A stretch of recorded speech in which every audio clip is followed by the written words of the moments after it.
Hey, Nick. Hi, honey. How we doing? We're well. So this past weekend, my local library held a contest for best neckwear, All right. and it was a tie.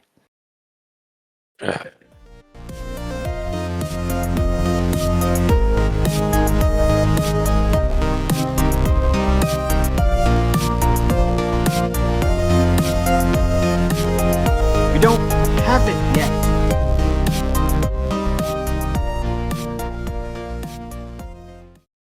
What up? It's We Don't Have It Yet. I'm Nick. Over there is Wyatt. We do not have it yet, and that's why we're still here. Hopefully, you're having a wonderful day on this fine, whatever day this is recording and we're releasing it on. Sir Wyatt, how are you? I'm pretty good. I'll be much better in about 4 hours. Today is my last day of work Yeah. until January 5th, I believe. So we're almost Nice there. one. Yeah, counting down. So all you have to do is not get pinged, and we should be okay for the rest of the show. That's the goal. Yeah. Oh man, I what's think been my going camera just dropped on? out on Your you. Not camera that did anyone drop else out could on see it. you. Yeah, Yeah, I didn't. maybe we'll see if I can poke it back up when you inevitably have to use the bathroom. I was trying to roll with the punches, Wyatt, as the consummate broadcast professional that I am. Uh, you've broken the fourth wall, so I damn think you. people appreciate And that. this is true. A little peek behind the curtain. Yeah. Well, not that I can see you anymore, but you're well. How are you? What's been going on in your end of the world? Oh man, so much, so much, and so little. Surprisingly, Nah. still waiting for the snowblower that I purchased 13 days ago. Still have not seen it. Oh, I this is Home Depot screwing you. Oh yeah. I actually that's one of the things I do need to do before the end of the day today is reach back out to them. I reached out to them on Friday to basically say, "Hey, what the hell is going on? You guys supposedly have my snowblower sitting in a depot about 15 minutes away from my house, and it has been over a week." And you can't pick it up And either. nope, they would not let me pick it up. I But love that. thankfully, I had more, and this is very surprising to me. I had more luck going through the Home Depot website chat feature than I did calling on the phone.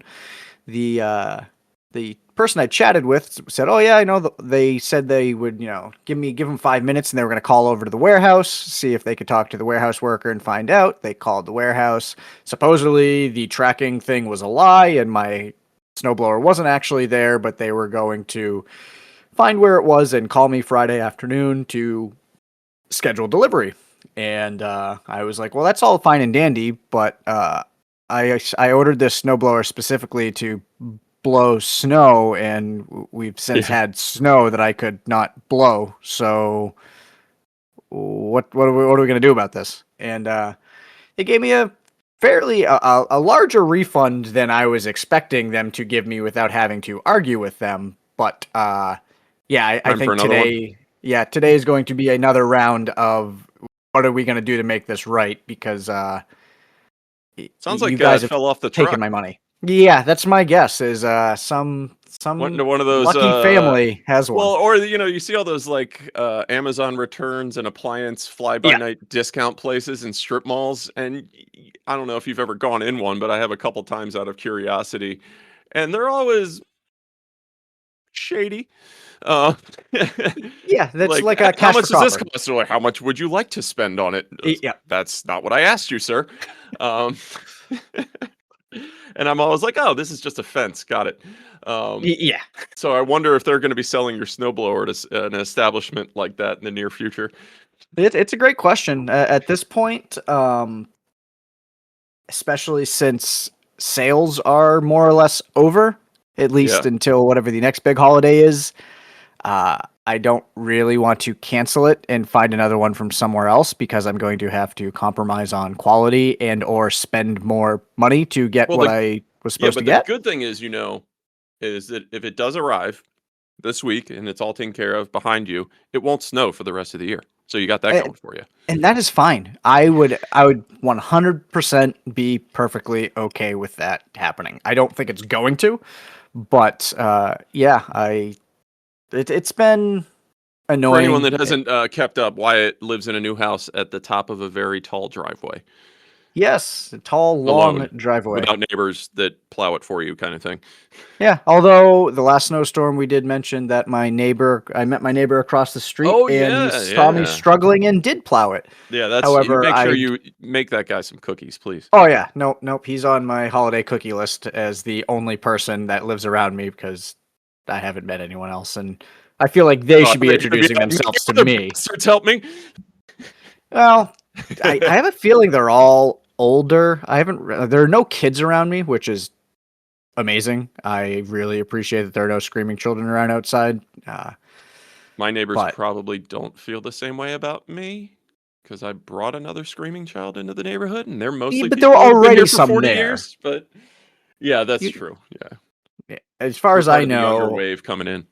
yeah, I think one of my neighbors is about 90 or so. The other ones are in their late 60s, maybe early 70s. So like I live in a very established I guess area in the middle of the woods. All these people I supposedly from talking to my neighbor across the street, everyone had moved in like mid 90s and have been here 30 plus years or That's so. literally So, what my neighborhood is. It's like yeah. everyone besides us and the people across the street and one other house, I think, have been here since the houses were built in the mid 80s, which Yeah. is pretty cool, albeit kind of nuts these days. But I was going I to like say it. that's not happening so much these No, most people these days. cashed in, man, especially the older generations, and especially around here, flew for warmer temperatures, kind of thing. But Can I you blame like the them? people hanging out. No, but speaking of getting old, and this is going to be a very poor transition.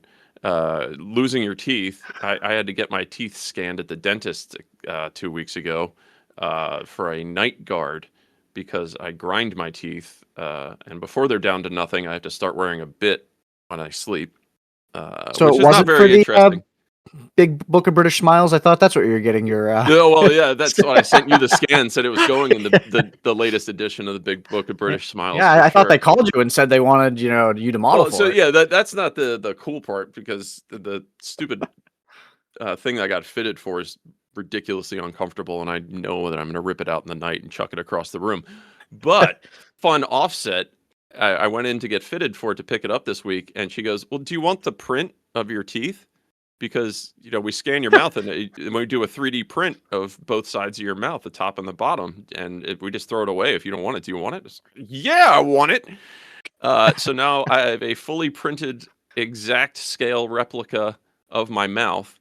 And as you know, I've been getting into like printing figurines and stuff Oh yeah. on my 3D printer and then priming them and painting them. Well, I thought, what better project than my own mouth? So I primed them last night, and I think I'm gonna give my. What do you think? Should I do like an all gold grill of my teeth and then I put think them you on the have to. shelf, or I don't know? Do you? My son suggested switching between gold and platinum for each tooth, or maybe a top and bottom design. I don't know what's best, but yeah, that's gonna look really cool up there, and people will be like, "That is really disgusting. What is that?" And I'll say, "Don't you think they're great teeth?" And they'll be like, "No, they're horrific teeth." And then I'll say, "Those are my teeth." And then start crying. One tear Yes, needs and to then just. just yeah, and just a single tear rolls down my left cheek as they look over in horror. Um, so yeah, that's you know tells you a lot about how exciting my social life is. Well, as you get older, it takes less and less to make you happy. I saw my ears perked up, man. She's like, do you want the print that we did of your mouth?" Yeah, I want the print you did of my mouth. God, I paid $200 for this stupid night guard thing. I better get a sweet 3D print of my mangled mouth. Take See, care what of you your should have teeth, done, kids. Take care of your teeth. what you should have done is ask them who said no and also have got their 3D prints. Let me ask you this: you got any extras laying around? Just stay with me here. Stay with me here. Yeah, Do you have any extras? we I've don't. got Yeah, an idea. No additional questions past that. Just say yes or no, and then bring me the trash bag full of people's teeth. That Uh, that would be. I don't know what you guys actually do for Halloween, but that'd be a nice little oh, it could get weird. haunted house kind Yeah. of house of 1,000 teeth. What about you had game night this week, didn't you? At the club? Hosting? Last week, Yeah, yeah. This today's week Tuesday. for Yeah. this episode, yes, I have since had Since we a recorded game night. last. Yes, I did Keep Talking and Nobody Explodes, which I hadn't played in, oh gosh, probably 5 or 6 years or so. And I I think I remember it played it being, when it came out and not since then. So what was that? yeah, it was like 10 years? 2014, Yeah. 2015, I think it Oh came out. god. Uh, at Well, yeah, first, explain the concept nobody. for anybody that Oh doesn't know yeah, that one.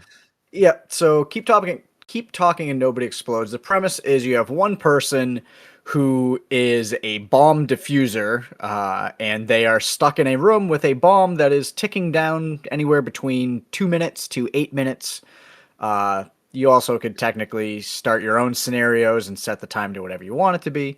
But then everybody else is back at bomb defusal headquarters, and they have access to the bomb defusal manual that the person defusing the bomb does not have access to.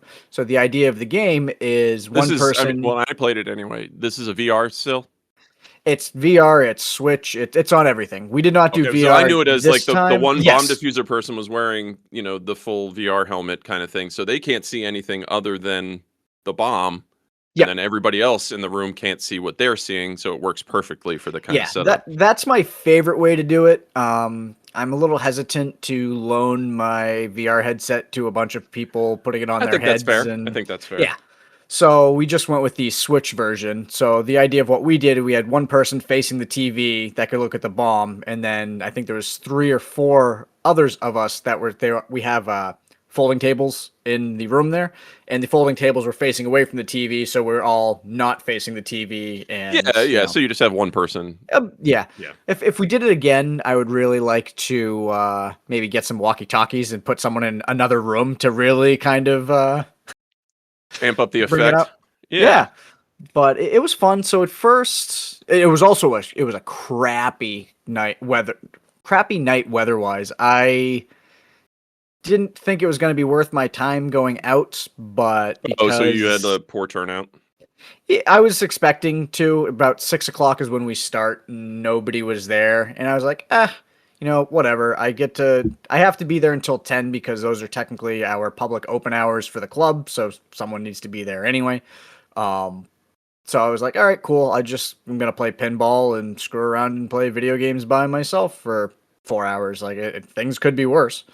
But around 7 o'clock or so, like at the same time, like 4 or 5 people showed up, and I was like, oh, all right. Nice. And they were all like excited to play. So we ended up playing for like the next 2.5, 3 hours or so, and it was a blast. Haha. Uh, that's that good wired humor that we're all here for. Yeah. But so I think I was talking to you a little bit about this before we started recording. Is that Aw. I was looking at this, and like I said, the game came out in 2014, 2015, and you're led to believe, at least I was led to believe, when the game came out, there is a bomb manual that you can go ahead and either download a PDF or print it out, and they have version codes on it, with the idea being when the game's updated, you have to download or print A out new a new manual. manual because, Yeah. yeah. But I actually found yesterday going through some stuff because we're still in the process of organizing the house, and I found my old binder that I put together back in 2014, 2015, whenever, Nice. and it's the same exact version code that I just printed out for last week as it was when the game first came out. So I was a little disappointed, like, oh man, like it's, as far as I can tell, pretty popular game. It's a fun party game. Like everyone's enjoyed it. It's got good reviews. And it's like, I can't believe there's nothing been added. So I did a little bit of research this over the weekend, and there are actually at least 2 other games that are the same exact style of game. It's not bomb defusal, but one of the ones I found was launching a rocket ship. So you have one Yeah, kind person of that's basically taking the in the control concept and running tower. with it, Yeah. kind of thing. Yeah. There's another one that I can't remember off the top of my head, but like I'm kind of excited and I'm going to put that I think into my rotation to do maybe once every couple months at the pinball club. Because I enjoy the concept. It's really fun, it's It's a good at bridge between a physical party game and and yeah, there's a physical element to it, but it's very approachable for people that don't necessarily play video games. absolutely. Just a good group activity because 90% of the players are just shouting at each other, trying to read stuff and figure stuff out, and yeah, it's universally approachable. Yeah. It's a game that I think if we do or when we do something else at my office again, when we do like a get together, it's a game I absolutely think I would break out because it's very helpful with learning how to work with other I was gonna people, say communication great skills, team building activity, or team two employees destroying. might kill each other. Yeah, who knows? But And yeah, then you save money. You don't have to pay for so there are yeah. no bad Who would? outcomes.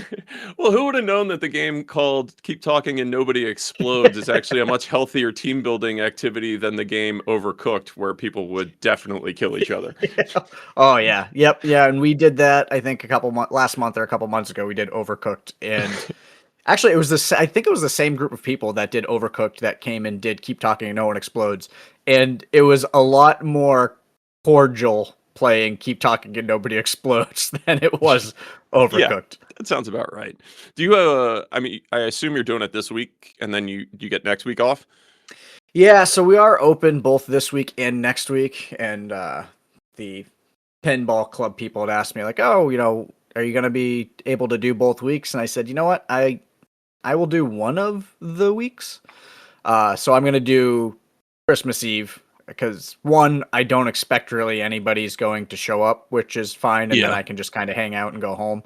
And two, I really don't want to be on the roads on New Year's Eve. I used to Yep. work 911 dispatch, and I know exactly what happens on New Year's Eve night and New Year's Eve morning, or New Year's morning, and I do not want to be on the roads at Yeah, that point. especially So back rural roads where you yeah, are, kind of thing. Windy, I assume. yeah. So I'm gonna do something on Christmas Eve. I don't know what I'm gonna do. It's gonna probably be one of my quote unquote throwaway weeks where I just pick a game that I enjoy and I know there probably isn't a super broad appeal. So if someone actually Penguin shows up to bowling. play, cool. Elf bowling. Yeah, Was it? Is that? Was it? Oh, Club Penguin. No, I'm thinking Club Elf Penguin. bowling. Yeah, Elf bowling yeah, is the holiday game. the Flash, Yep. old Flash game. Yep. That was the hotness. God, I remember. Yeah, I have memories of playing that in middle school, maybe because you're older than me. We don't tell the audience that. God, how old do you think I am? Old enough to party. I actually don't think I know how you are. I'm old enough. Oh, you're not over the hump. I'm getting there Yeah, that sooner four and sooner. zeros coming up soon for you. Then you'll And know. not if I Then don't make you'll it. know. So what about you? What do you aside from getting a 3D print of your teeth? Have you and the family do anything or? I've been. I don't know.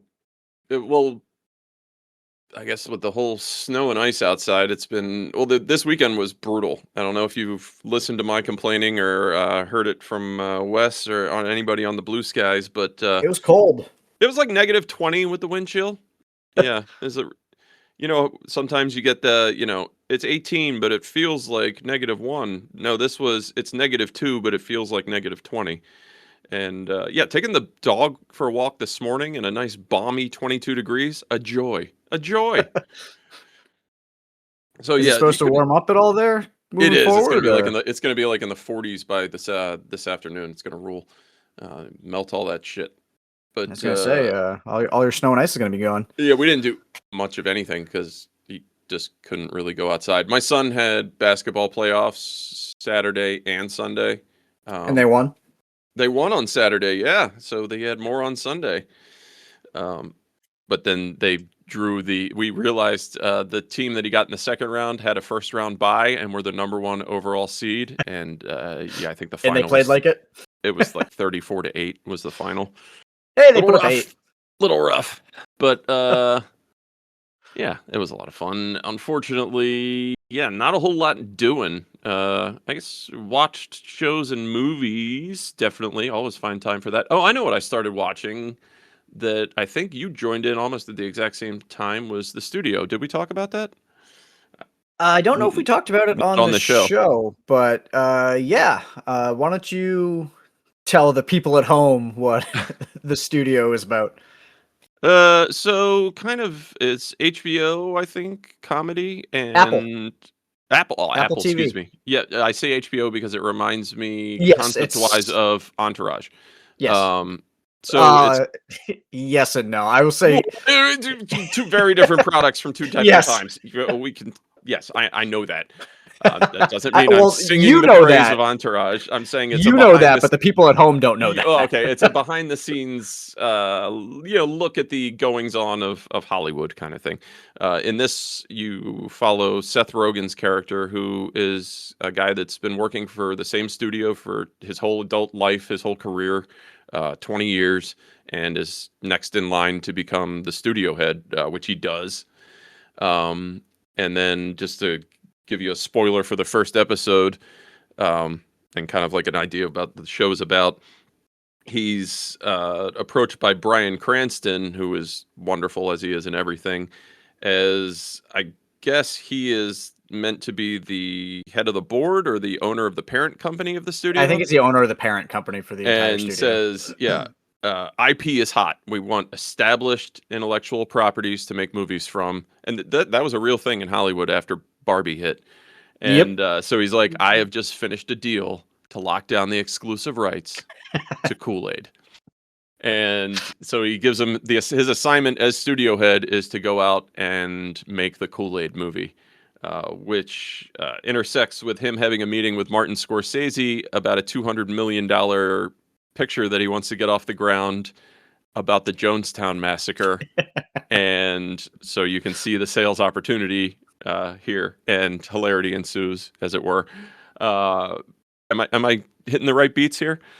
Yeah, you are. It's a pretty fun cast too. It's Seth Rogen, who I think I'm 6 or 7 episodes in. I think I'm ahead of you at this point. But I don't know if I said this to you or somebody else, but he's got to be in more stuff than just about anybody, and yet nobody's complaining. well, this Seth Rogen, like the thing that I had noticed so far about halfway through this season is that this is the least Seth Rogen. I Very guess I much should so. clarify. There's very little kind of The Seth Rogen. last episode I watched last night, I was actually going to mention to Caitlin because she was sitting on the couch as I put on an episode. I was going to mention to her because I don't think she's the biggest fan of Seth Rogen, just more of the like stoner humor, Yeah. laugh type thing. And I was going to say to her like, yeah, he doesn't play. He's the straight man for the most part in this TV show. Like most of the people around him, like he's got his idiosyncrasies, but Mhm.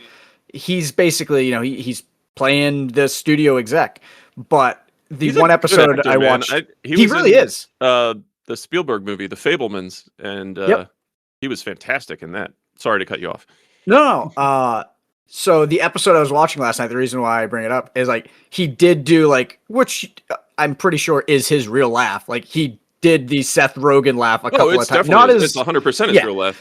it not like as obnoxiously and as like Pineapple Express or anything Yeah. like that. But the laugh came up and I'm like, oh, okay. So because I don't know if like he was told not to or he made the choice because his character, as far as I can remember, hasn't really laughed at all until this episode, and then the laugh comes out and I'm like, oh yeah, there it is. Well, But it yeah, was very his character's understated. Like like very, very he's like wound tighter than a snare drum kind of thing. yes, yeah, Continuously anxious, and totally he's awkward in battling. most things. The entire time he's battling the fact that he loves films, Oh he yeah, he's a loves huge, huge art. movie nerd. Yeah. Yeah. And like you had mentioned, like the studio just wants IP. They want movies. They want things that will make money. Yeah. So a lot of the episodes are kind of the constant struggle between him loving film and the realities of capitalism and him needing to make money.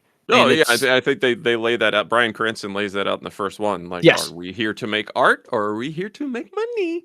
And he Um, decides, he's really wanted that job, so he goes ahead and lies to Bryan Cranston. He's like, because yeah, he said, yeah, the one reservation he had about Seth Rogen's character is that he just wants to make that art house bullshit and doesn't, yeah. and Seth Rogen says, I don't know where you've heard that, I don't care about any of that stuff, and Well, I think him, he says I brought this studio the franchise that's made yeah, $2 billion so MK far or Ultra. something. Yeah. Um, but yeah, so the cast is really good too. It's got Seth Rogen, Ike Barinholtz from Mad TV Yeah, and plenty he of is. other stuff. I mean, he's in a lot of stuff now too. He's fantastic. I really like He that is. guy, and he's really kind of started showing up in more stuff in recent years, at least that I've been aware of. But God, his comedy timing is so on point. Did you ever watch Superstore? Yes, like first and maybe second season. Yeah. I didn't realize, and I don't know why I never put it together, but one of the characters on Superstore is Ike Barinholtz's brother. And I'm like, because I was like, oh man, that guy looks really familiar. And then I saw who the actor was, and I put two and two together. I'm like, oh, because I was like, that guy looks like Ike Barinholtz. And I looked it up, and it's his brother. It looks almost like a spitting image of him, just younger. Yeah, I But mean, which is how families work. I've only watched two of them, but yeah, how families. Um, it's I get the impression, like Entourage, that it's a lot of cameos of celebrity and Yes. directors and things playing loose versions of themselves. Yeah, and pretty much every episode. Yeah, I think every episode I've watched so far, there's either a famous actor playing themselves, or the last episode I watched was a couple directors that you would know that popped in. So they vary. Like you can tell that a lot of people have. I mean, who knows? Apple has unlimited money, so who knows how much money they're giving these Yeah, no people to shit. do Yeah, these cameos. they Uh, can. Yeah, have them make the call to Scorsese, and yeah, Apple gets called back. I imagine. Yeah, I mean, you've got Catherine O'Hara who plays a Oh, bit she's part. so great. Like she is in everything. Yeah, Ike Barinholtz. She's obviously supposed to be a loose version of Kathleen Kennedy, I assume. Yes, Yeah. 100%. Yeah, Martin Scorsese was in the first episode. Bryan Cranston, we talked about. Gosh, No, Bryan Cranston is not playing himself for sure. no. That guy's a treasure. I enjoy everything that he's in. Oh, I mean, he fully commits, man. He's in it, and he plays that scumbag studio guy so Yeah, well. It's awesome. I And I love think to believe that go ahead. Bryan Cranston is literally just Hal from Malcolm in the Middle, and like I like to picture him just doing all of this. Like this is Hal that is Underrated show that you should living go his back life and watch, everyone, because I just did it with my kid, and that is like an A+ comedy series that I will continue to watch forever now. just in time for the reboot to come out Yeah, that's soon, right? next sometime early next year, I think. Sweet. No, the one thing, going back to the studio, you had mentioned at some point, like you watched one of the episodes and you're like, God, I just find Rogan's character so frustrating. And Yes, I definitely can see where you're coming from because it's like, especially the second episode, he really is a guy that can't get out of his own way kind of thing, despite having good intentions. And it's very clear to me that each episode is kind of like based on a famous, you know, in the Hollywood circle anecdote yeah, of some something that story. Yeah, happened on the production of such and such. Yeah. So, you can definitely see Barbie worked, so go get me something as ridiculous as Kool-Aid, or, the studio exec did a set visit and accidentally blocked the car for the scene. It was a one shot and they just ruined the entire God, shot. Like, that episode just like that made me feel like yeah, Nathan if you can't Fielder handle type cringe comedy. Like situations, it's like, that one might oh not be man, for you. Yeah. It was pretty brutal at parts, but in the end, I mean, it was so well done, and a lot of the show is also done in kind of a loose handycam one-shot format, which it took me the majority of the first episode to kind of be okay with, but I actually really like it in the way the show is now. yeah, and I apologize if we already mentioned this, but There. it there's no there's a through line of it's being the the day to day of the studio, but Mhm. at least as far as I am, like 7 episodes in, you could pop in. I would obviously watch the first episode first because it gives you the setup for the series, but they're all standalone stories as to what has happened. There's little callbacks here, like there's one episode where Seth Rogen's character gets on the phone with Johnny Knoxville at the end of an episode, and then an episode or two later, Johnny Knoxville shows up to talk about whatever project they were talking on the phone on. I mean, But it's an infinite well of material. It has to be. So, I mean, this thing is it's, I think, nominated for a bunch of stuff, and I'm sure it'll do well. Or it already won Emmys if they already happened. I can't remember, but I mean, you could even replace all the characters and have it set in a different studio and just now we're doing all the stories from the Disney type yeah, studios. Um, Based on they have like the 1930s office and stuff. I'm assuming it's kind of supposed to be MGM or the old MGM or something. I think it's supposed to be MGM. Yeah. That's the idea that I get. But who knows? It's probably supposed to be every studio, obviously, because they Yeah, I don't mean, but want to. I mean, But I'm yes, sure I with think that's the what well it's. of production horror stories and release and marketing horror stories and just everything that happens in that business, I feel like they could almost keep it going forever, which I would probably watch. Yeah, I really do. I assume that it probably got renewed for a second season. I have no idea, but I'd like to hope that there will be more episodes, because it's been fun, and it's been a fun. And the nice thing is, aside from the first episode, which is an hour-long episode, everything they're 22 to like 29 minutes long. They're pretty quick beats, and Easily digestible. yeah. So I'm excited that you. I don't even know how it came up, but I'm glad that I know you brought it up. But I'm Yeah. glad that you mentioned that show because Well, that's can been we pretty talk about fun. something that I very much don't want episodes of? Do you think this might roll into a weekly segment that we've had? Because it feels like your I'm perfectly impressions of it comfortable. might. I'm perfectly comfortable. Yep. Yeah, hit me with it. What's making you mad today? Point Break is reportedly getting a TV show set 35 years after the event of the iconic 90s movie. Deadline reports that AMC is developing a TV series based on a 1991 film starring Patrick Swayze, Keanu Reeves, Laurie Petty, and Gary Busey. Point Break, famously directed by Kathleen Bigelow, blah, blah, blah. You know who Johnny Utah is. If you don't, you shouldn't be listening to me. It is set 35 years after Point Break, and it is developed by Dave Kalstein, whose credits include CBS's NCIS Los Angeles, ABC's Quantico, and USA Network's Treadstone. So, for anybody that doesn't know, Point Break is holy ground in the world of Nick movies. Always has been. It's a perfect film, top to bottom. Everyone shines. It's perfectly bad in just as much as it's perfectly good in a lot of ways. I love it for everything that it is. Those sons of bitches tried to reboot it as a movie a couple of years ago. I refused to watch it. I accidentally bought the Blu-ray, and I've never been so angry at myself at Wait, a wait, library wait, sale wait, wait, before. wait, wait, wait, wait, wait, wait. It You was for also did that because I did the same thing, and I thought I was buying the Blu-ray of the 1991 version, and then the 2015 version came, and I'm like, oh my god, I am so stupid. okay. Well, I didn't like actually order it or anything. Oh, I did. I'm throwing elbows at the library sale next to a bunch of other sweaty middle-aged men. I just saw the spine that said Point Break and in the bag that goes for $2 kind of thing. Then I get Yeah, yeah, home and no, got really I pissed off. specifically bought it without paying attention and just seeing that Point Break was on sale, I think on like Groove. And so I think I got it for like $4 or something. And then I actually got it and looked at it. I'm like, where's Keanu and Patrick? And I Yeah. went, oh So upsetting. no. So upsetting. Yeah. I mean, just infinitely quotable. Everything in that movie rules.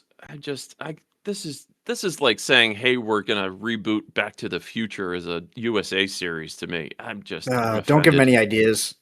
I, I mean, as soon as Zemeckis is gone, somebody's gonna do it. So I mean, do you really need to lean on that IP just to shit all over the wonderful thing that it once was? It just, yeah. I think the whole idea is supposed to be that it's going to be tracking a new generation of the ex-president's gang, man. Like, just fuck off. Patrick Swayze is dead. Leave him I know. be. Leave him be. Anyway, old man rant, I suppose. A movie that's what 35 years old at this point. But some movies shouldn't be touched, some things shouldn't be touched, and you can tell that it's a cheap rehash for another stupid cop show that nobody's going to watch. And I'd So, much prefer these things be left alone. would But you I'll wear my say Utah Get Me Too shirt in protest. would you say that Amazon, or sorry, not Amazon, AMC is kind of a chump this week?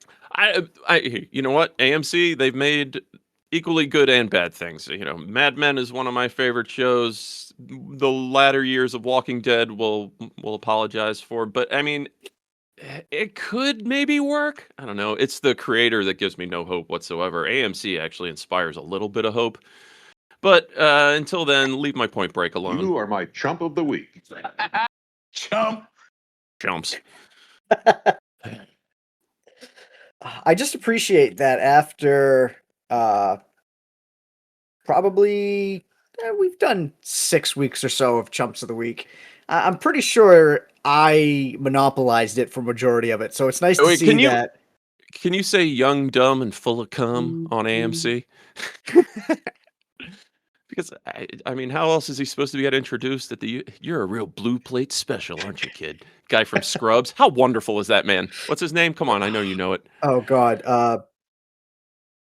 nope. Well, you're a real blue flame special, ain't you, Utah? Young, dumb, full of cum. Seen everyone just like you. Now you're gonna make me feel dumb because I know. I mean, that's everyone in that movie. Just fucking rules. Ben Harp. Oh, John C. McGinley. Yep, there we go. Thank you. Yeah. That dude is hilarious and terrifying, if you didn't know, in that movie. Yeah. God, I haven't watched Point Break in probably close to a decade, so I have a feeling You need to over rectify that. Oh yeah, over our hiatus. get the real version on Blu-ray after screwing up the first time. So yeah, maybe I'll put that on in the background sometime soon. That seems like a good winter break movie. And then when we come back from break, we can talk about it.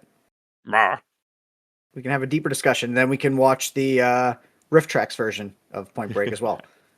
Well, I never started a clock, so I have no idea where we're at if we need to be coming up on Buster Brothers here. But there was one other thing that I thought was interesting and worth talking about that I sent you prior to this show. Buddy, we got plenty of time. We're about 40 minutes in. Hey, cool.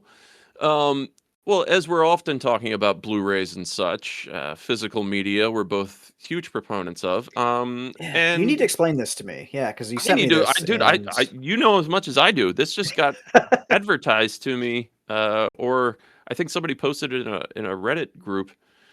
We have a new type of quasi-physical media. So the example I sent you is the 1992 Stone Temple Pilots album Purple. And what this is 94. 94, excuse me. We don't want to get sorry, don't 94. Yeah, 92 was core. 94 Yep. was post the Crow soundtrack because they had Big Empty on there. Yep, sorry. And it's also on the website where it says released on June 7th, 1994. How about that? There we go. Yep.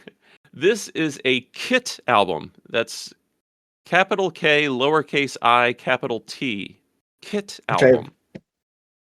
All right. And it basically looks like something of a large keychain. Almost like one of the printed photos you used to get at the beach back in the day. Yeah. That you would have next to your scopes.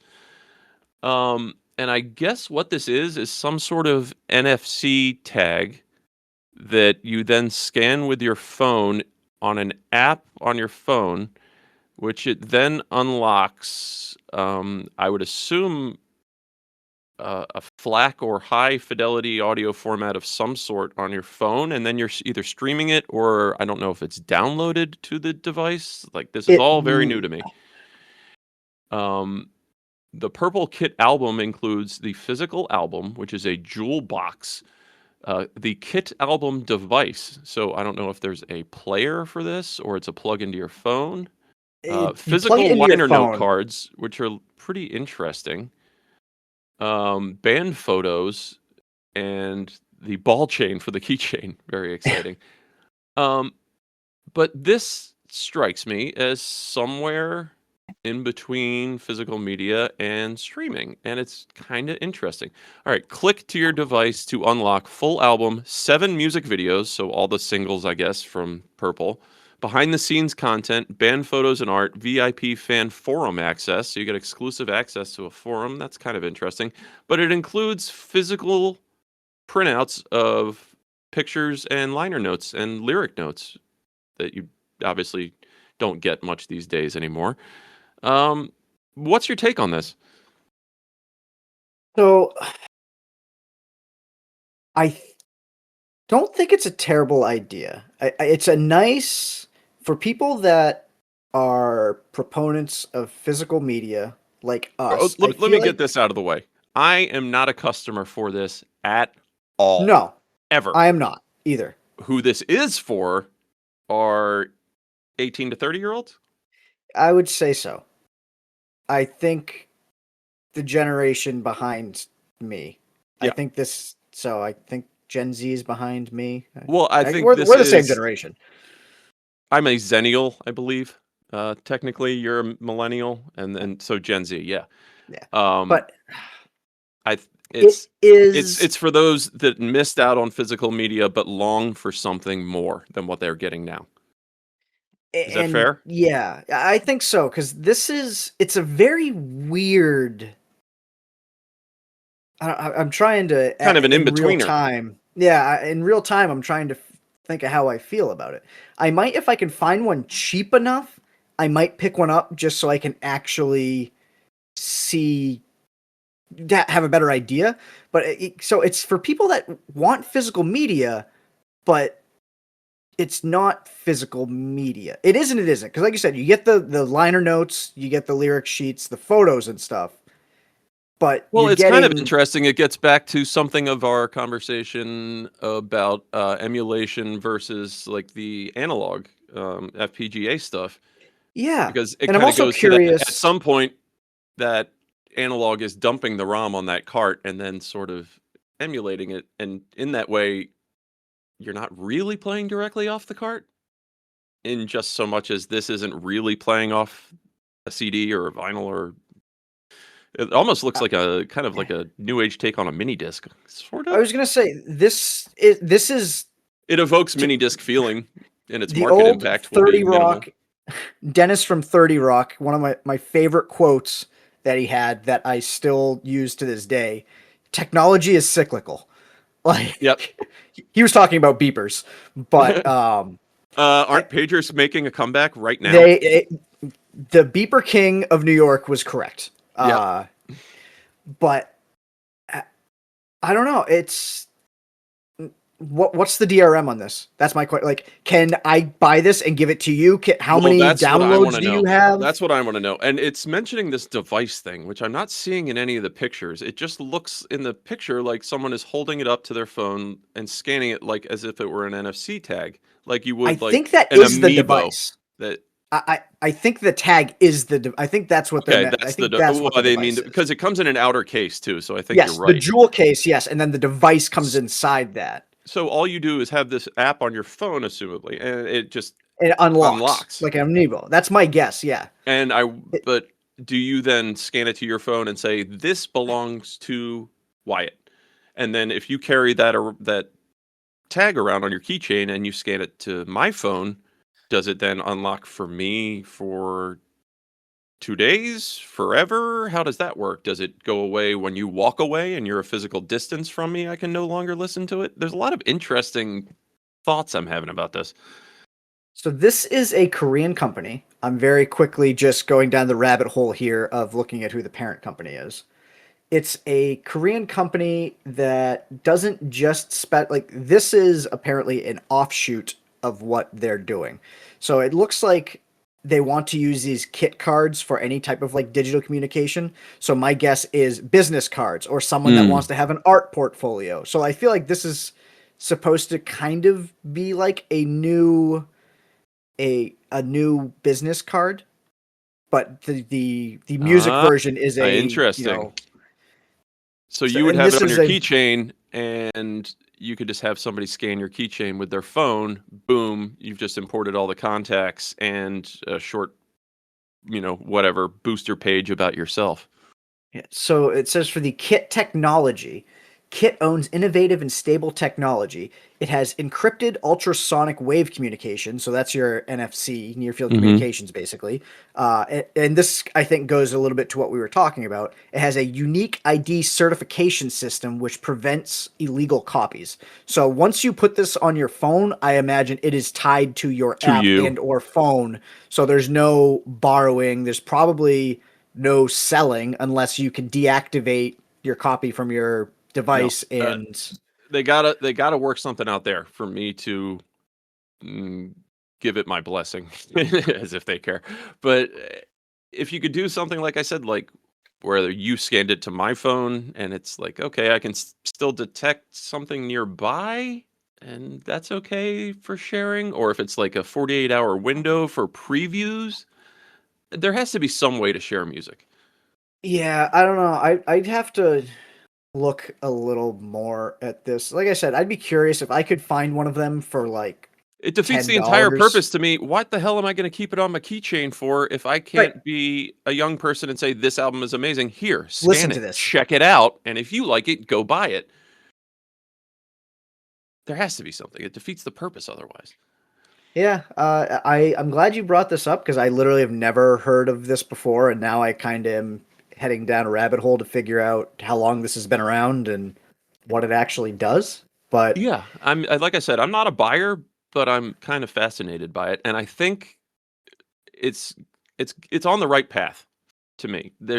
You have to bridge the divide somewhere, and people are starting to go back to physical media, and I think that a lot of younger people long for something that they could hold in their hands. I think there's a lot to be said for that experience of holding a record and going through liner notes and seeing stuff that the band wanted to include.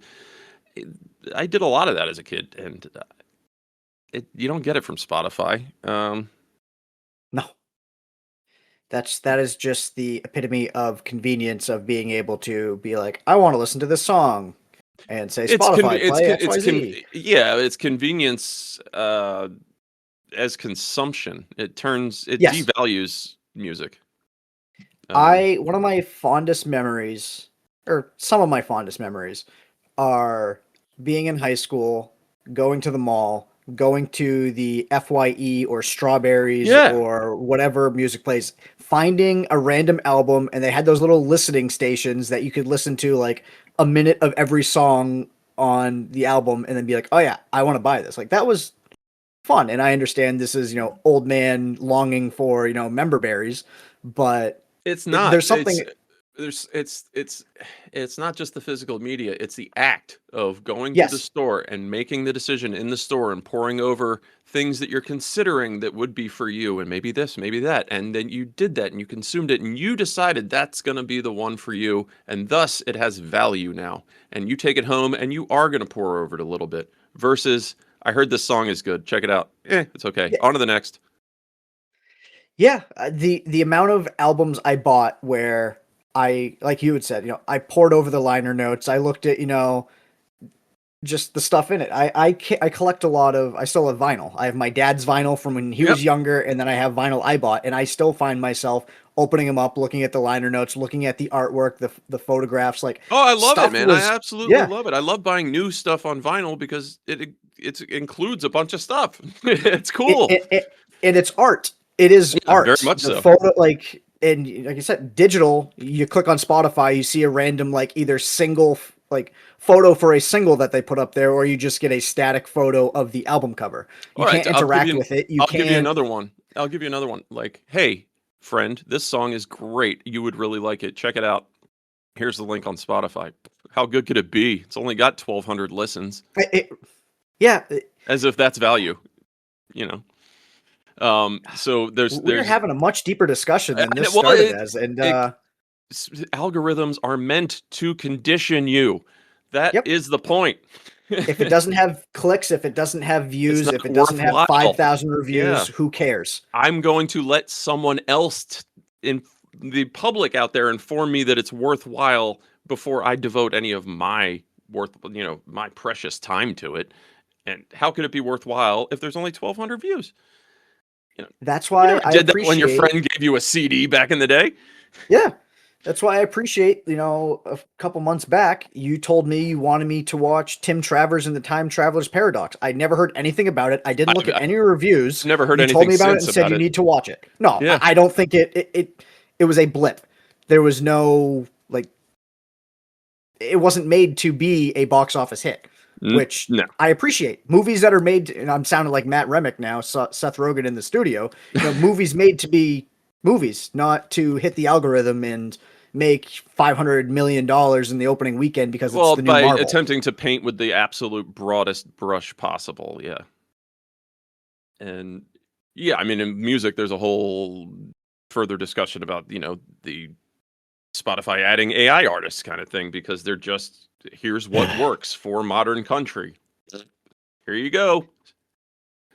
Going off of what you said, I should have saved the article when I saw it, but talking about, younger generations harkening back to physical, like Gen Alpha, and I think Mhm. Gen Z to a degree, going back to physical media. I was reading an article about how the younger generations are buying PSPs and Hmm? buying DSs and buying those things, and companies are trying to figure out like why, or the articles are trying to why are younger kids doing this, and it's the idea because enshittification, because Yeah, how about the everything is product need to. is the product, Yeah, and you don't buy it and then it starts bleeding you. you're not downloading updates. Like once you bought the game, you have the game. There's no microtransactions in those There's older no games. There's no, subscription. yeah, the idea that people couldn't figure out why younger generations are going back to older systems, we've just been so conditioned to oh yeah, you got to spend $70 on this game, and then if you really want to enjoy it, you got to get the $75 season pass, and not to rag on you, but the Battlefield 6 thing, Oh, that's a oh, perfect you got to It's a get this perfect to. example. I fell into it, man, and I've not touched it. It's a perfect example. It really is. And that's a Great. game that, I mean, I think you said it was fine, but it's a game that is going to be completely different in 2 years, just like Yep. Battlefield 2042 was. Yeah. There's games are not released to be the games that they are. And before you buy, get your PSP, I you buy. great transition for backlog, by the way. Yeah. Yeah. You buy your PSP, you pick up your Final Fantasy VII Crisis Core. That game is on the UMD. You're playing the game, you're gonna enjoy it. It's not okay. Now Yeah, pay there's that. $10. You can unlock a new outfit. Right, exactly. You actually could unlock something by doing well in the game. Can you imagine? I Uh, miss. That's one of but my also, things I miss the most. they released finished products. They didn't say, "All right, well, we've run out of pre-order money and runway, so Yeah. just put it out and we'll recoup our costs at launch and patch it down the road, Yeah. and it'll be fixed in 2 years." We'll release a day zero patch to make sure it works. Right. But controlling stakes were not by publicly traded companies for the most Yeah. part, too. So Yeah. But yeah, a much larger conversation.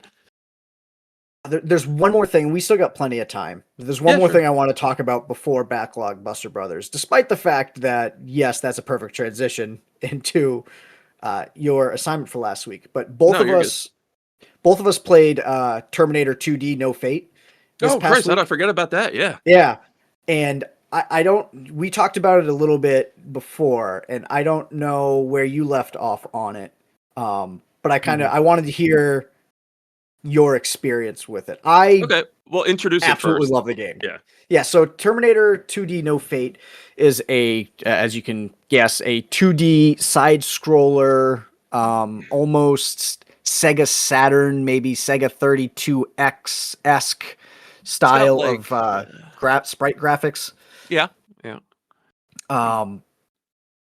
It follows the exact story beats of Terminator 2. So if you know the movie Terminator 2, you are playing the movie, which that's not where the value in the game is. After you beat the game once, you can go back through and play it again, and they give you different story beats where you can change the course of history by, deciding to, kill someone or let them live. And if you decide to kill them, It's it Miles absolutely changes Dyson. the I think course. we can. Yeah, We're I talking. guess that's fair. It's been We're already 40 talking years. 1991 movies today. We can do another one. It's Miles Dyson. You have That's to make fair. the choice of. Yes. So yeah, you can decide whether or not to kill Miles Dyson, who's the inventor of Skynet, worked for Cyberdyne.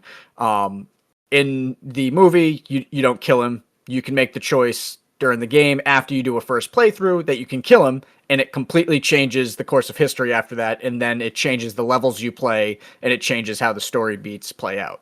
Yeah, everybody remembers the great shot from his vantage point, laying on the floor of Sarah Connor staring, standing Yeah. over him with the pistol, kind of thing, and then she breaks down crying because she realizes that he has a family and everything. But yeah, you can just pull the trigger in the game, I guess, huh? Yeah, yeah. And it has unintended consequences. I haven't made it that far yet because I got very frustrated and haven't tried to run since, but I will. Um, so the gameplay is kind of, I don't know where best to describe it. It's got like elevator action mixed with Metal Slug and Contra. Is that maybe right? I'm That's trying to think. What else does it remind me of?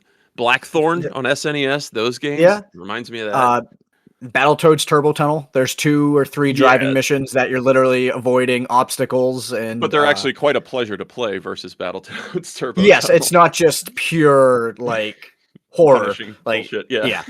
yeah.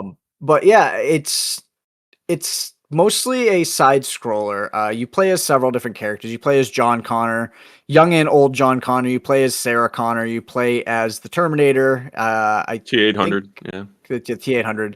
Um, I think that's I it. think those are the characters you play as. Yeah. Sarah Connor and older John Connor, both of those play kind of like Contra-esque run and gun type styles. Mhm. John Connor's more Contra-esque, whereas Sarah Connor is more of just like almost like a RoboCop on RoboCop is SNES. definitely, Yeah, absolutely the other game that I was thinking of is yeah. RoboCop for sure, or So the arcade version. yes, Yeah. the Sarah Connor parts are a lot like that. John Connor, it's very fast run and gun. You've got your spread shot, you've got your laser Yeah, shot, it's you've got extremely your Contra-esque. Yeah. yeah. And then young John Connor, I think one of the only times you use him, he's literally it's the dirt bike scene where he's running away Mhm. on his dirt bike. Which But plays awesome, and they have all the licensed music from the movie, which makes it yeah, even better. it's very clear with this game that, and I feel terrible that I didn't do more research and write down who actually made the game, because that would have been, great to tell people. Yeah, But for preparation. yeah, the game the company that produced this game clearly enjoyed the source material It's a they love were letter. working with. Absolutely. Yes. I know it got delayed. It was supposed to come out back in October, but I don't know what happened. I know that they're having issues with Bureau. the physical stuff. Bitmap Bit Bureau, which the they've done developer. other stuff too. I can't remember. That name They don't sounds have a really familiar. Wikipedia page, so I don't know. No, so maybe they haven't. But yeah, they were having issues with physical media. I don't know what the issue was, but they didn't want to release the digital ahead of the media. They wanted to release everything alongside each other. So it got postponed from, I believe, the end of October until last week, or maybe Yeah, it's the right week here. before. Originally scheduled to be released on October 31st, was delayed due to ongoing global trade and tariff changes that delayed That makes shipment sense. of. They couldn't get all the components for the day one and collector's editions, and they wanted to release everything at once. There we go. Yeah, so I got most of the story correct there. But yeah, I don't think it's overtly difficult, and there's 4 difficulty levels. You can choose from the first 3 levels through your first play. I think Yeah, and you then need to unlock beat the game nightmare on kind of hard. mode. Yeah, Yeah. I think it's Judgment Day, I think, is the Mhm. top tier. But so I played through it on the normal setting. Actually played 2 runs on the normal setting. I might go back and do a harder one, but if it gets too hard, you can drop it down to an easier level. I think the easier just makes it so you can take more hits, probably have more continues or unlimited continues, but it seems very accessibility friendly. The difficulty's there if you want it, but It if you spikes in don't, places. Yes, there's a specific point where Nick got very frustrated and said he Oh, was is it never going to the? touch the game again. Well, I threw it down in frustration because I lost all 5 of my continues with a stupid T1000 in the steel mill jumping up behind me, or me not running behind John in the way that it wanted me to, or something. I don't know. I knew what the game wanted me to do. I was also just tired and frustrated. If But it makes you I, feel I will. better, you're like 2 minutes from beating the I know. run. Well, So, that's what was frustrating is because I was 2 minutes from yeah, beating my first run, and what I don't think you mentioned is this is like Dead Cells. You die, yeah, you start over completely. Um, and not with like updates or anything. It's more about the branching potential paths after you beat it the first time. yeah, I still have to beat it the first time. yeah. And A we run. is about what Go ahead. 45 minutes. Yeah, 45 to 50. The second run took me about 50 minutes, but that's because it seems like the branching paths give you more levels. Yeah, it was not But me getting mad at the game. It was more me being mad that knowing that I had to you do were it that again. close and had to do Yeah, it that all I over was again. right there, and I was just mad at myself more than anything. But I think there's an important distinction because we were talking to a friend of the show, Ian, about this. It's not actually a multi-genre game. No.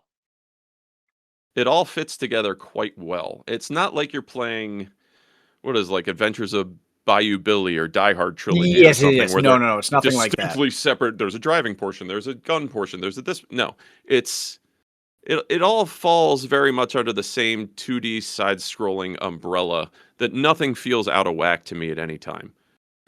Even though you're doing Arnold as a giant tank, naked, walking around beating everybody up in the bar, a la the movie, it's not now a beat 'em up game. Yeah, You would agree with that? I mean, I would agree. Yeah. it's difficult to It, explain, but it's not a multi-genre game. It contains elements from many genres, I think, but it all works very well as a total package. they all, yes, it all plays together. It's not Action 52 with Right, oh god, exactly, yeah. what's that game? The famous one.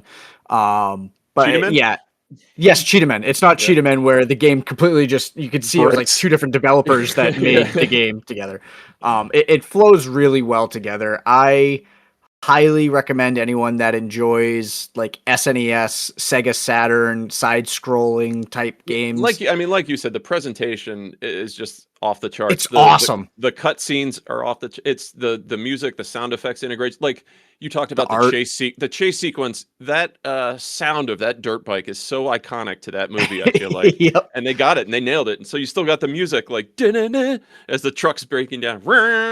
It's just my like little nerdly seal clapping and goosebumps going off throughout the entire thing. I love that thing. It's amazing. It got your seal of approval. It's yeah, I mean it hit me right in the 1991 feels. What can I say? I'm looking forward to finishing. Actually, I think there's only 3 or 4 branching paths. There's not a ton, so I don't want to oversell it and be like, oh yeah, there's like 17 different choices you can make that change it. I think No, there's but I think 2 there's like scenarios. 5 extra levels that I haven't played yet. Is that fair to say? Yeah, Yeah. I've only played through one of the scenarios, so there could be even more levels depending on what I choose with the other one. Yeah. But I guess depending on what you choose, yeah. Either way, it's not like there's going to be 10,000 hours of replayability. There is a boss rush mode, which I threw myself into after doing my second run, which I keep making it to the final boss and just not having enough left. So you have 1 life, you have 5, you can play as either older Sarah Connor or older John Connor. And you have, so it's the same Contra style. You have 5 pipe bombs, you have 1 life with 1 life bar, and you have to go through every boss in the game in 1 run. Doable, absolutely doable. It just, you need to learn patterns, I and was gonna say very you're gonna much have to like Contra. Yeah. memorize some stuff there. I'm looking forward to playing a little bit more. There's also an infinite mode, which I have no idea what that is yet, because you have to beat the boss rush mode to hit that. And then I think there's like a mother of something mode that you can unlock by completing the last alternate branch path. But yeah, I highly recommend. I think it's $30, not on sale digital, and it might be on sale for like $25, $26 Oh on yeah, I Steam will right now. say this I don't really understand why is selling for $60 physical. I really can't recommend it at $60. I think I gotta look at it, but it might be worth it for somebody that loves Terminator. There's a If it's a bunch lot of of collector physical stuff, then yes. fair enough. Fair enough. If Maybe it, that's all the stuff they were waiting on. I was just saying I it's think that's what $25 it is. digital, $30 digital. I'm looking at it. It's Nintendo.com. It's $27 right now. Um, I think that's a perfect price package for it. $60. Yeah, I'm not in for that. I probably will pick up a physical copy at some point for Switch. Um, but I'll wait for it to come down or, be available through the library or something. Yeah, it looks like the physical edition has unique art, posters, tokens, and some other like physical tchotchkes that Hmm. tie into the T2 universe.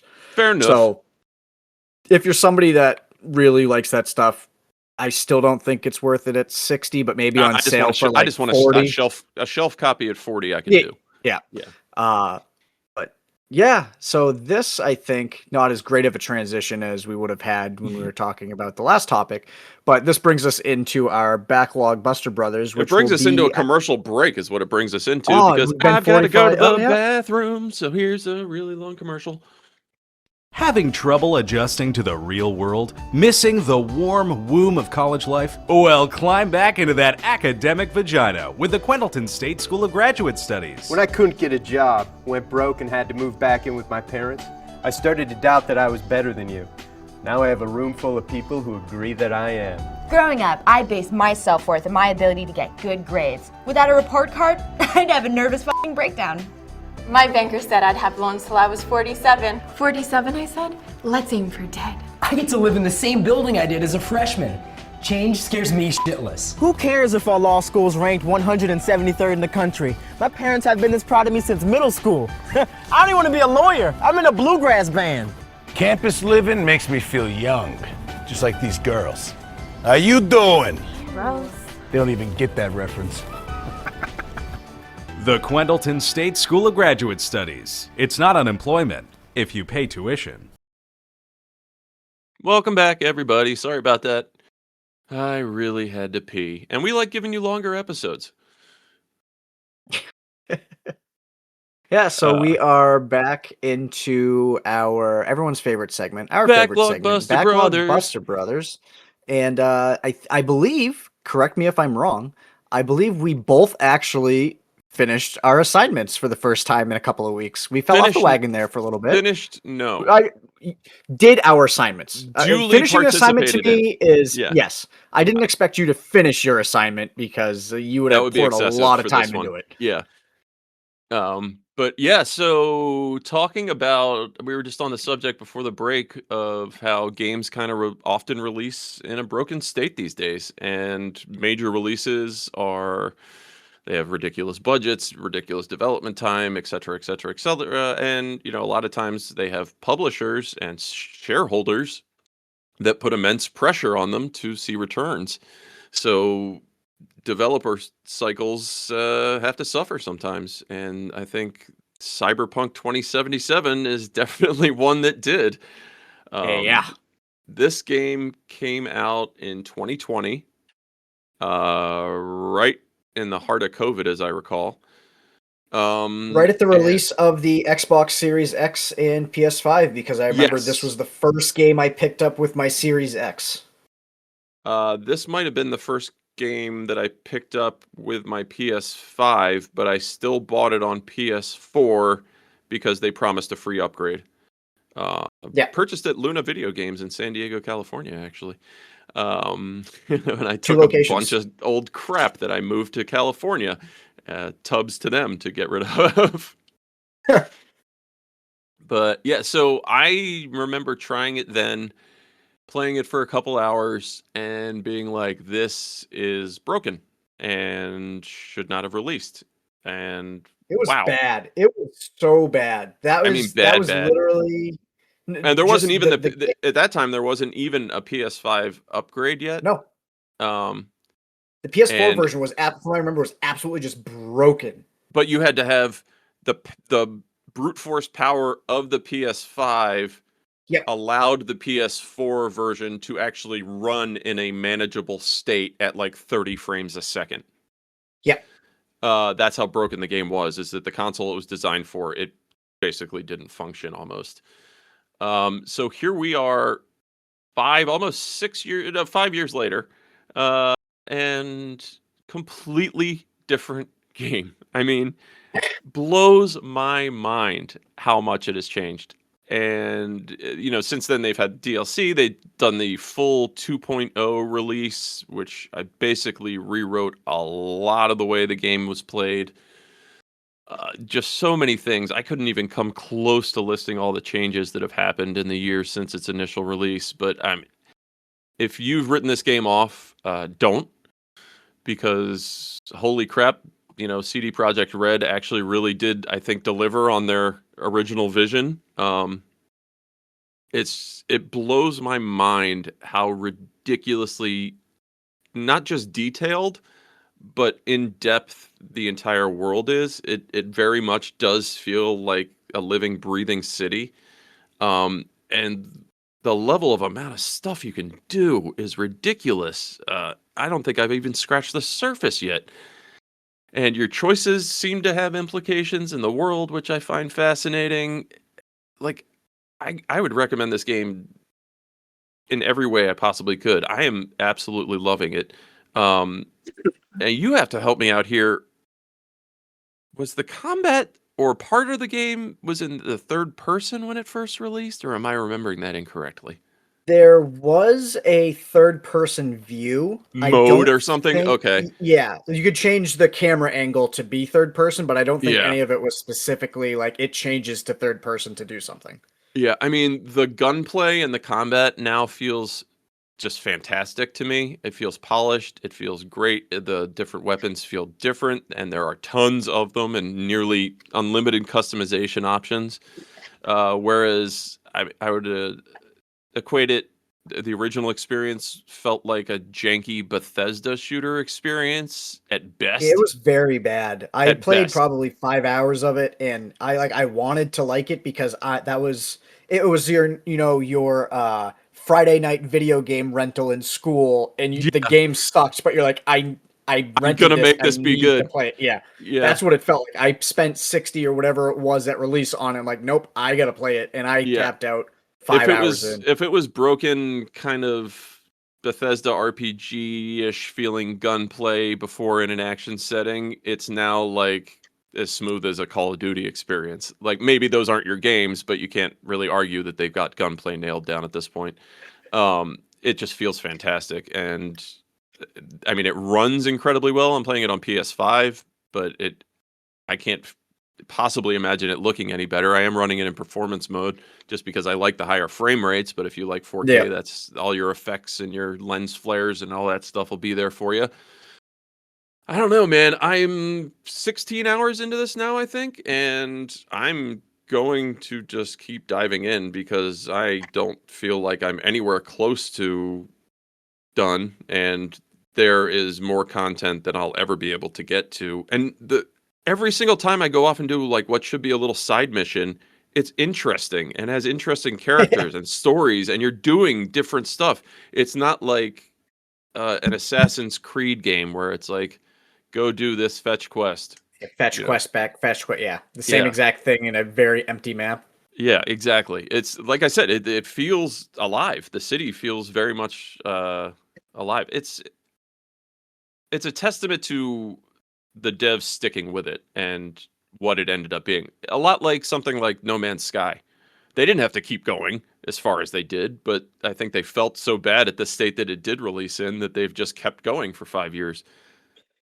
Yeah, I don't like to give tons of credit to people that don't just do their job, but I do give them credit for, as you said, sticking it out and making it right. And I understand there's pressure behind freaking shareholders, and I mean, it's very being difficult beholden for to them. you as a small developer Yes. studio to have a leg to stand on when somebody, a Yes. publisher, is saying, "We gave you $100 million. What do you have It's- for us?" Yeah, like I do appreciate. I mean, because you look at what was that game that came out on PS5 this year or last year? It's been such a long year. Was it Concord? I think. Oh, yeah. lasted for like 3 weeks, and then they shut it down. They officially just refunded pulled the everybody's plug. money that bought They it. pulled it off. They pulled it off the shelves. Yeah, they Yeah. took retail copies off store shelves. Which means it's going to be a friggin' It's $10,000 game in It 5 already is. years. It's Oh, already a great. collector's Awesome. thing. Yeah, I love it. I love it. Gotta love the internet. But yeah, I think it's hard for me to fault it. Like, if you're screwed up and there was some game that was kind of like ended up releasing, but it was like, it felt like a scam by the end of it. It released so broken, and the devs were clearly out of their depth, and it overpromised and horrifically underdelivered, and it was never going to work. That, okay, fuck off. But, CD Projekt Red, They have a track record. Certainly a good track record. But when you're making it, God knows what the final budget was on this. I mean, there's something to be said about, is this as big of a scope? Does it need to ever get more AAA than this? I don't think so. Like, it's hard to imagine a game that has more poured hours of dev into it. Like, it's just, there's so much there. We've reached the point of diminishing returns. Detail. We certainly have. Certainly in budgets. I mean, yeah. God knows what this costs to make. I don't know if they've seen a profit yet, but like I said, that's what creates it. So if, you have a publisher who has, also shareholders that say, we put up significant, capital for this last year, and we need to see a return on investment when you said your development cycle would be done. It's not our fault it's not done. You're releasing it. They don't understand the nuance of developing an entire world from scratch.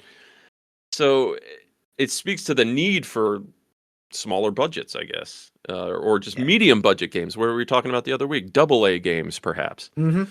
This game had, they spent, take this with a grain of salt, they spent $450 million on this game between that wouldn't shock me. the game, and DLC. Yeah, that wouldn't shock me. There was a point not too long after release where you could pick this game up for $5 to $10. Oh yeah, for a little while before they had fixed it, they were giving it away. Same with Fallout 76. I think that game's had a resurgence, but for a little while that was a $2 game because there were copies of Cyberpunk in Five Below. Yeah, I remember that, and I think No Man's Sky was the same way too when that first came out. That dropped super. Yeah. So I certainly the next time you see that happen, go scoop up those $4 copies at Five Below and hope that the developer fixes the game. No, you're right. Don't do that. Or you just hope that it becomes some sort of collector's edition, like you buy all the, what's that stupid Wii U game, Devil's Third or something? Yeah, Devil's Third, I believe, which I think they actually re-released, and it ended up dropping the... I hope it... Oh, God, I hope it tanks the market. Good. Yeah, it did. I'm not in this to speculate. I'm in it because I enjoy the hobby, for Christ's sakes. But speaking of a need for lower budget or mid-budget projects, that kind of is a nice transition into the movie that I assigned you this week. As we were just talking about, it had a moderate budget and released in theaters. Yeah, I'm gonna just stop for a second, and I gotta give you props. Your transitions are getting better as we go along. Your segues are getting pretty good. Radio Wyatt's rubbing off on me. It's all your tutelage. Yeah, so you assigned me The Roses, which was directed by Jay Roach, who is probably most famous for the Austin Powers movies. Right. Which I would say this is much different than the Austin Powers movies. Do not expect an Austin Powers movie. If you do, you definitely won't like it. Unless you hated Austin Powers, then you'll probably like it if you're expecting that. Oh wow, I'm looking at Jay Roach's filmography right now. I was just talking to a friend of mine about the movie Mystery Alaska, which I don't know if you've ever seen. Hockey movie. Love that movie. He was a director for Mystery Alaska. I had no idea that he directed that. Oh, so no wonder I like this. Year, he did Dinner for Schmucks. Yeah. Oh no, he's Meet a the producer Fockers, on a Meet lot the of Parents. Stuff. Yeah. The Campaign, Trumbo, Bombshell. So he's actually done a lot. Yeah, Mystery Alaska. I'm glad you brought that up. Really underappreciated movie. Yeah, that's the assignment for the 5 people that watch or listen to It's our about podcast. a group of townie hockey players in Alaska that play against the New York Rangers in their backyard, and it's funny. It's such a good movie. Highly recommend. Directed Yeah. by Jay Roach. But yeah, so this is a 2025, I'd say, black comedy. Yeah, it's funny knowing that it's him now because he's done stuff like Trumbo, which is obviously a Oscar movie, and then you have Yep. him doing Dinner for Schmucks on the other side. So he's one of these guys that kind of walks He between the contains two. I love that. multitudes. Yeah, I love that. So yeah, it's a 2025 black dark comedy by Jay Roach, starring one of my favorite actresses, Olivia Colman, and Benedict Cumberbatch. Also has really funny to me that Allison Janney has a credit in this. When I was telling you she was in it, you're like, oh yeah, she was only in this part. I'm like, how do you not remember? Was I Yeah, wrong about that? I was like, should No, I no, have she's in the remembered movie more? for 3 minutes. At the If. most, right? It's like one Yes. one scene segment. Yeah. And I was She- like, she's how in the a hell did she get on the scene- poster? They're Yeah. just using her to sell it. I mean, it was probably part of I'll do this for you, but you need to give me a titled role plus X amount Yeah. of money. But as we said, the entire movie budget was $30 million, which to me and you, 30 million is a lot of dollars, but that's really for For a theater production, or I mean a Hollywood production that Yeah. actually releases in theaters, that's nothing these days, man. especially when you got, Benedict Cumberbatch, Olivia Colman, Andy Samberg, Allison Janney, Kate McKinnon. Like, Mhm. you have names in this movie. Yeah, for sure. So this was a remake of the 1989 movie The War of the Roses, which in itself was a film adaptation of the 1981 book The War of the Roses by, I believe, Warren Adler. Yes, Oh, you're Warren beyond me Adler. on the book. Yeah. I actually am now looking to find a copy of the book, which surprisingly my local library nor the library system has a single copy of it, so I don't know how. Oh, check what the free e-reader thing is.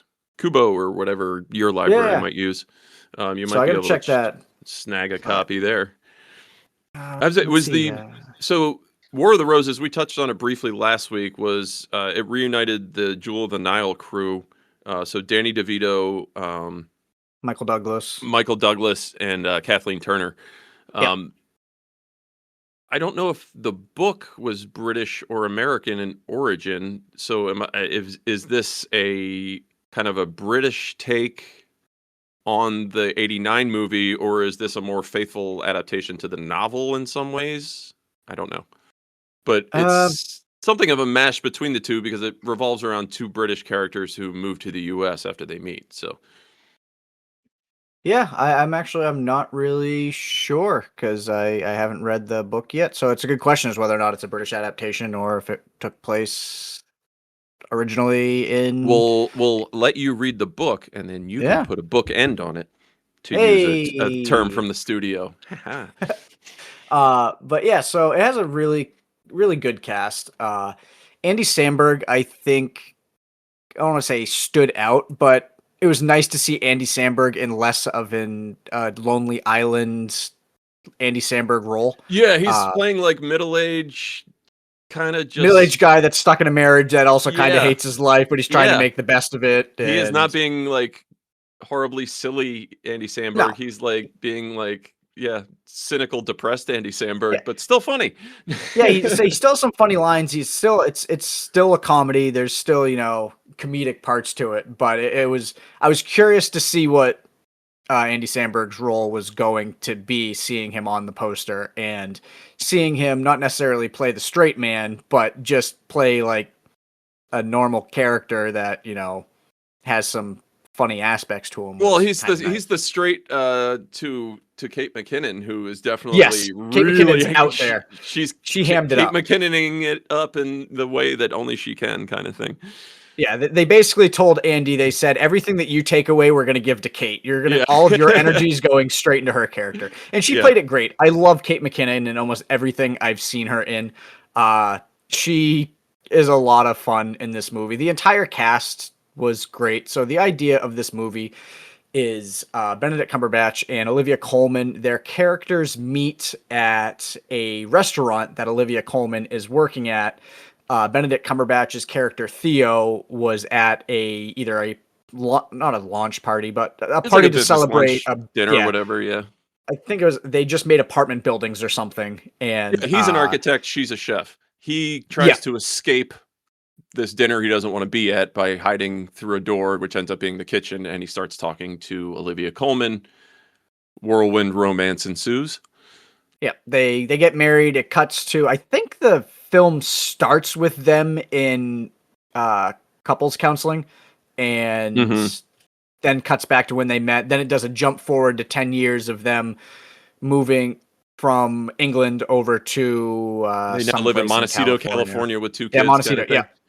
Yeah. So it goes through that, and you're just seeing the decay of their marriage. You see like the tiny cracks that are coming in, and how one of them has an issue with the other, but neither of them can find a way to use their words and actually express, what their feelings are. They just either take little jabs at each other or find ways to kind of... Well, and it's something that happens, I think, in a lot of relationships, yes. in that the dynamic is throughout the movie, one of them having to take a back seat for the other.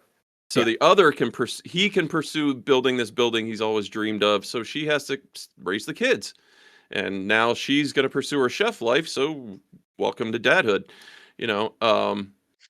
That's a very real thing for a lot of people, I think.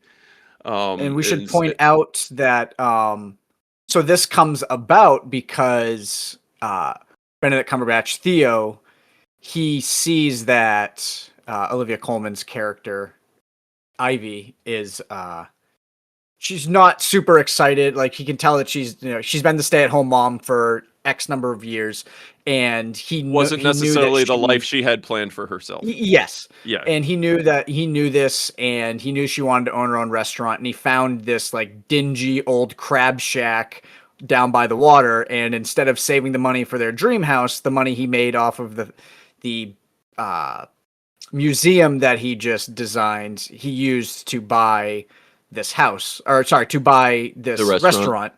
And she was just going to work there, 2 or 3 days a week. So, she can kind of have her dream. It was just to get her out of the house. And it's a bit of a minor 90s Friends apartment vibe to that whole thing, though, that kind of amused me.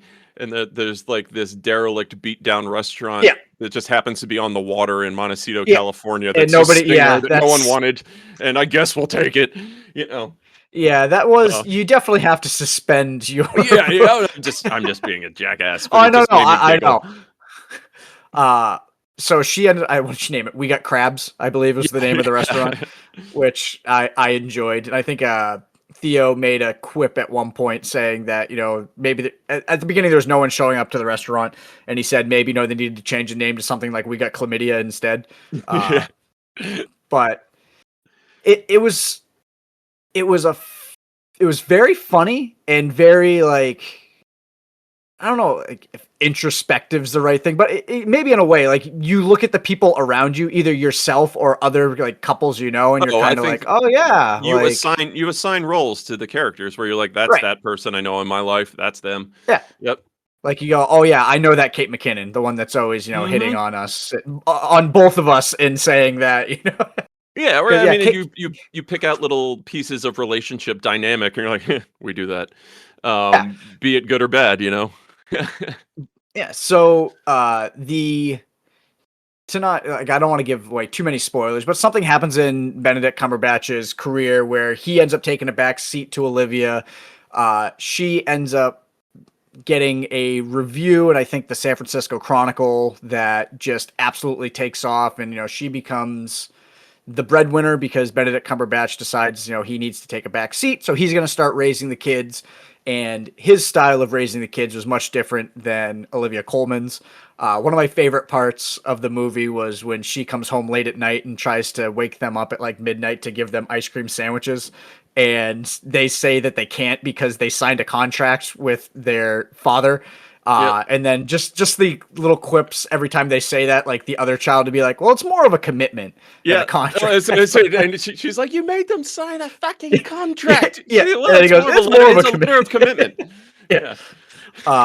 So it's just kind of, you see the dynamic of the former stay-at-home mother who's now the career woman that's seeing that she's maybe losing control of her children, the ones that she spent the entire day with, which now Benedict Cumberbatch is, and they have different ways of raising their children, and just seeing these people, seeing this marriage fall apart, not in real time because it's over the course of months, but or years, I think. But it's it's very much because it time jumps again in the middle of the movie. Yeah, I think it jumps forward like 3 years. It goes 10 years later after they meet, and then 3 years later after that. I was going to say the kids are 13. Go from they become 13. There you go. So yeah, it's over the course of years, but it's just that idea of the seemingly perfect couple outwardly, and then you watching their perfect relationship, and you pick up on little cracks here and there, and then until it's turns into war, I suppose. Yeah, I mean, you see throughout the movie, there's a couple other couples that they're friends with that will start saying things like, oh man, you guys must be like really mad at each other. I can see that there's a rift there. And you see both of the characters don't want to admit outwardly. Mm-hmm. And maybe this is, maybe it's a very British thing where, you don't share your emotions and, you stuff everything down. I don't know what just you're talking about. Yeah. But neither of them want to admit that, like, oh no, things are fine. Or, later on, they're really going at it with each other in front of their friends. And the friends are all like, oh, it's so adorable how you guys, have this repartee back and forth. Look at this banter.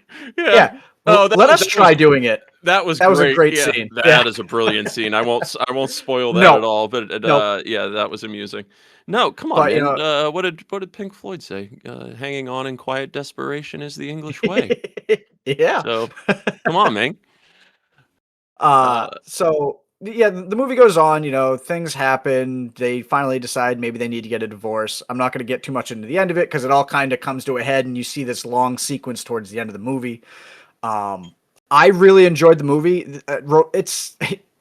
It's a dark rom-com, an anti-rom-com. I'm not really sure exactly.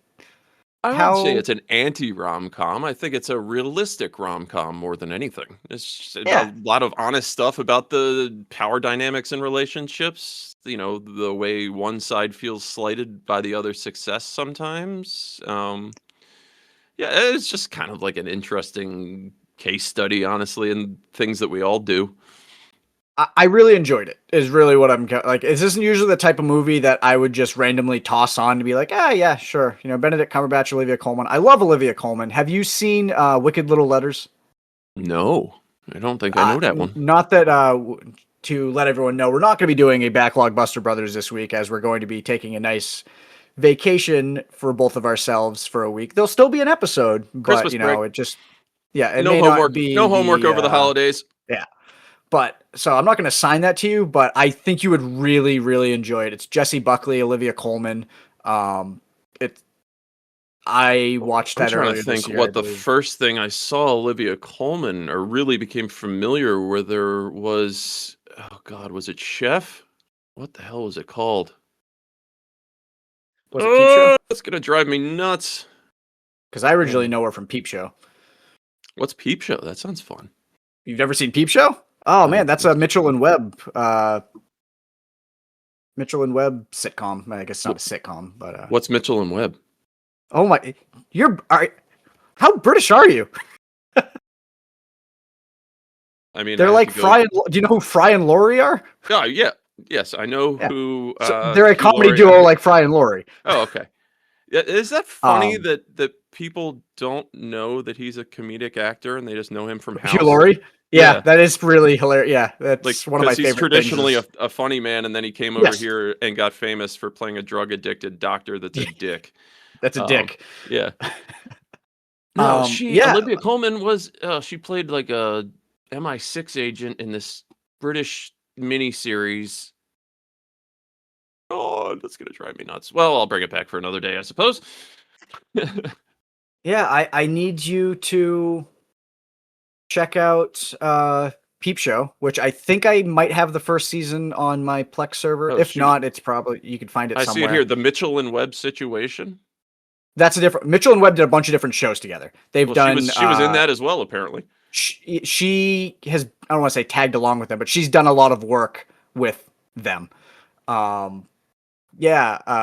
Peep Show I think came out in the early 2000s. Maybe there were 8 or 9 series. I believe you people called it, not seasons. That's what my parents, 30 years of living in, 40 years of living in the U.S. still call it. Oh, that was last series. Yeah, My dad but I also would does highly. 40 years after moving to the U.S. still doesn't believe in tipping generally. So there's Oh no. that. No, he does. I'm Oof. just joking. Whatever it is that I'm. Oh yeah, looking for. obviously she played Chef Terry in The Bear Oh yeah, very recently. very brilliant. Short. I mean, that's you could just take that little bit part and say what an amazing actress she is. What she did with that, where she gives the speech to cousin. Yep. That was brilliant. And Olivia Colman, big fan. I definitely have now realized that you need to both watch Wicked Little Letters and you need to check out Peep Show. You know who Mitchell and Webb are? I guarantee you know the meme of, I believe, oh God, I always get the two of them mixed up. David Mitchell. It's him wearing a Nazi uniform and he says, "Are we the baddies?" Oh, yeah, one of the most famous memes of all time. Okay, Yes, I've definitely seen that skit a million times. Yes, that's what I from was trying one to of think their of shows. was the Night Manager. Oh yeah, She was the lead cop in the Night Manager that had Tom Hiddleston. Yeah, so I think that's why I remembered her from being in things, but I kind of first really took note of the full Olivia Colman there. And then she's wonderful in everything. I just watched her in something else. Oh, Wonka. My son was watching the newer Wonka. She was in that. She was great. well, look at that. This has turned into the Olivia Colman episode. know. I guess she's going to But- have to be in the title of this episode. So hopefully, it comes across her Google alerts. She's got to be high up in the algos these days, right? Her SEO. But I that's a highly pretty- recommend you and the wife watching Wicked Little Letters. I wouldn't watch it with the son. I think it's a rated R movie, and it's not. Okay. That's like it's just not for him. It mostly Right, language sure. and I think maybe a little bit of nudity, but probably not for that age. But I think it would be great for you and the wife. I think you would greatly enjoy it. Olivia Colman has she's the second lead in the movie, and she's just fantastic in it. But The Roses is currently streaming, I think, on Hulu. It's on Hulu. Yep, Yeah. I watched it on Hulu. So if you have the opportunity, well worth 2 hours of your time, I would say. It's rated on IMDb at a 6.7 out of 10. I'd probably Which is right in bump it our up. wheelhouse. Yeah, oh, for sure, where I like to be. But I'd give it a solid 7.5. I enjoyed it for Yeah, the I was most gonna part. say Great dialogue. 7 to 7.5. Yeah, a lot of dry humor that I appreciate. That's not necessarily going to land for everybody, and I get that. That kind of British humor between the two of them, but they balance it so well. Like Wyatt said, these characters, you can attribute these people to others in your life. Yeah. Which The is a sign of great repartee writing. between Benedict Cumberbatch and Olivia Colman in this movie, I really wonderful, enjoyed yeah. it. It's very, very witty. It's a very well written.